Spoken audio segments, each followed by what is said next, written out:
Olá, meus amigos, minhas amigas, ou meu amigo, minha amiga, né? Porque é muito difícil falar no singular pra você. Eu sempre quero falar, e aí, galera? Então, hoje eu vou falar de um assunto que faz tempo que eu quero falar, que envolve todo o ecossistema da inteligência artificial, desde a energia elétrica até você conseguir desenvolver aplicações usando IA ou usar aplicações que contêm IA, como o próprio ChatGPT. Esse assunto eu vou dividir em 3 grandes tópicos, sendo o primeiro deles a parte de infraestrutura, depois nós vamos falar sobre a parte de plataformas, depois nós vamos falar sobre a parte das aplicações. A primeira coisa que é muito importante é a gente falar sobre a infraestrutura. Eu acho que já é claro para muitos de vocês que a inteligência artificial, para rodar, consome muita energia elétrica, certo? Isso é uma coisa que está sempre sendo falado. Então, aqui nessa parte de infraestrutura, você tem a parte da energia, né? A primeira parte que é a energia. E aí, lógico, países que têm um custo de energia mais competitivo vão também oferecer um diferencial competitivo para as empresas ali daquele país quando o assunto é infraestrutura para IA, porque a IA consome muita energia. E quem que consome essa, ou melhor, antes da gente falar de quem consome, vamos falar o que mais que é necessário aqui do ponto de vista de infraestrutura. Você também precisa de rede ou de conectividade, que é o que vai permitir que o data center, que é mais uma parte aqui da infraestrutura, vai permitir que o data center, lógico, receba essa energia, vai permitir que você consiga distribuir pela internet ou pelas redes internas, etc., aquilo que está sendo processado dentro desses data centers, etc., né? Então você tem aqui uma parte de rede. Vamos colocar aqui como se fosse um postezinho. Olha só, hein? Eu agora virei desenheiro.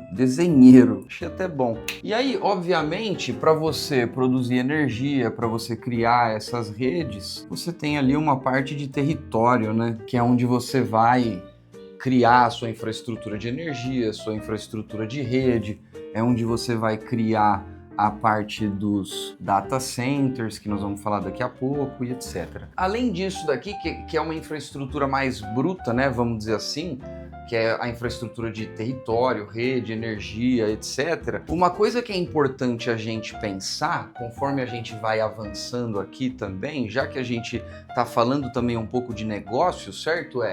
Quais são as empresas que estão jogando nesses mercados de energia, de rede, conectividade e também de território, né? O real estate por trás da coisa.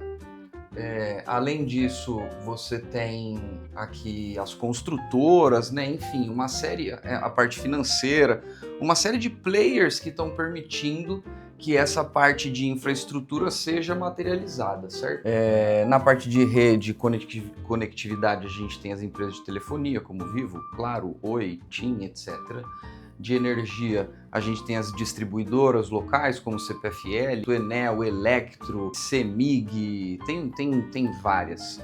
Tem também as que produzem energia, como Itaipu Nacional, etc. Além disso, você tem os chips que você vai ter dentro do computador e dentro dos equipamentos que vão no data center.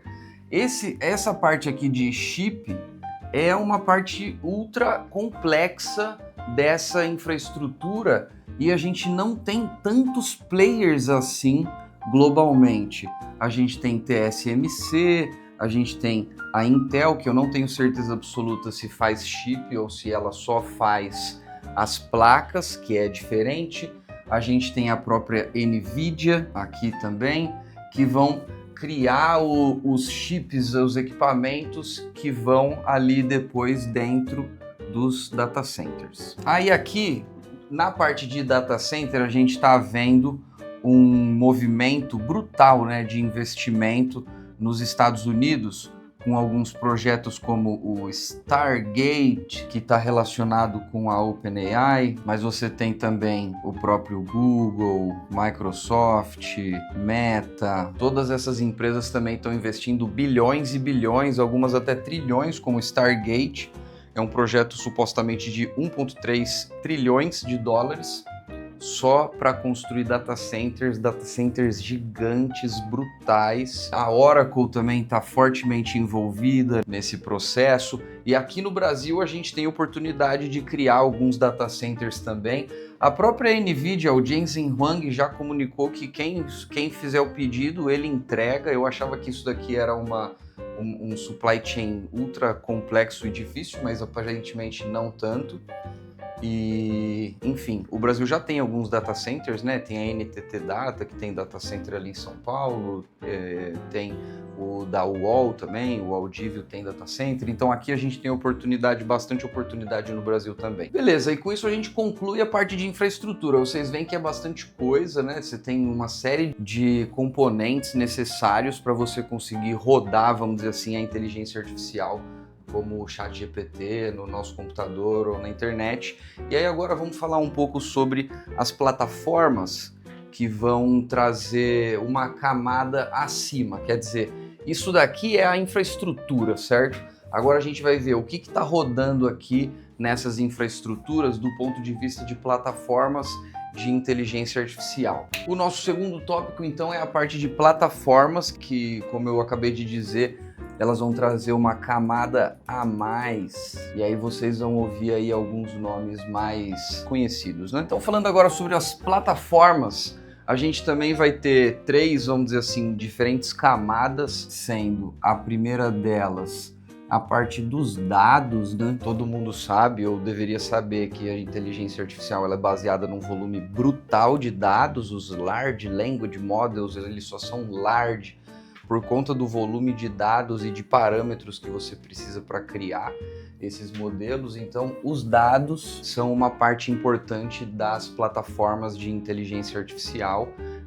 As empresas como OpenAI, Google, que tem ali os modelos de IA, que nós vamos falar daqui a pouquinho, todas elas têm os datasets monstruosos que eles vão construindo a partir de dados da internet, a partir de dados do YouTube, a partir de dados que são inseridos, né, manualmente. Você tem ali inserções manuais que foram feitas ao longo de muitos anos por muitas pessoas, que eles vão avaliando ali respostas, inputando coisas e tal. E a partir disso eles vão criando os datasets que eles vão usar para treinar depois quem? Os que são conhecidos como Foundation Models, que eu acho que em português a gente chamaria de modelos base. E aí aqui é onde entra esses nomes conhecidos que a gente tem no mercado, como o GPT. E aí você tem o GPT-3, 4, 5, etc, né? Tem vários GPTs. Você tem o Claude, da Anthropic, você tem o Gemini, o Gemini acho que agora ele está no 2.5 Fast, 2.5 Pro, que são criados a partir desses dados e a partir de uma série de algoritmos de matemática, de estatística, que se você não assistiu o meu vídeo sobre agentes autônomos, eu explico um pouco, que é aquela questão dele adivinhar a próxima palavra, etc. Então, isso entra aqui nesses modelos básicos. Só que você precisa de uma maneira de consumir esses modelos, certo? E aí nisso entram APIs, entram chatbots, como o próprio ChatGPT, aplicações que você vai ter ali uma interação, né, com esse modelo. Então, para você interagir com esses modelos, você vai precisar de uma terceira camada aqui nas plataformas, que são os AI Software Components. AI Software Platform Components, né, na verdade, não são qualquer tipo de software. E aí aqui, o que você vai ter? Você vai ter principalmente as APIs que você vai utilizar para consumir esses modelos aqui, né? Então, o que é uma API? É uma espécie de sistema que você usa para se comunicar com outro sistema. Então, você quer criar alguma aplicação para você ali, XPTO, essa sua aplicação, vamos supor que você quer criar um chatbot para uma empresa. Esse chatbot, se ele for usar alguns desses modelos aqui de IA, ele vai chamar uma API, e aí essa API vai executar o modelo e vai devolver aqui a resposta. E aí a API vai devolver aqui para sua aplicação qual que foi a resposta. E aí assim você consegue criar sistemas de IA, aplicações, usando esses modelos fundamentais. E aí isso daqui tudo consiste essa segunda camada da infraestrutura ou do ecossistema necessário para que você tenha a inteligência artificial. E aqui, como eu já vim mencionando, né, aqui na camada de dados, em geral, são as mesmas empresas que produzem os modelos que geram os dados, e aí aqui nesses modelos você tem OpenAI, você tem Anthropic, você tem diversas empresas que estão criando esses modelos aqui, o próprio Google, você tem brasileiros também, o Maritaka, você tem um outro brasileiro que também estão criando alguns modelos em português, o que é bem legal. E aí essa galera, todo esse ecossistema, todas essas plataformas vão alimentar a próxima camada, que é a camada das aplicações. Beleza, do ponto de vista agora das aplicações, eu acredito que aqui é onde o Brasil tem uma possibilidade grande de conseguir encontrar o seu lugar no mundo da inteligência artificial.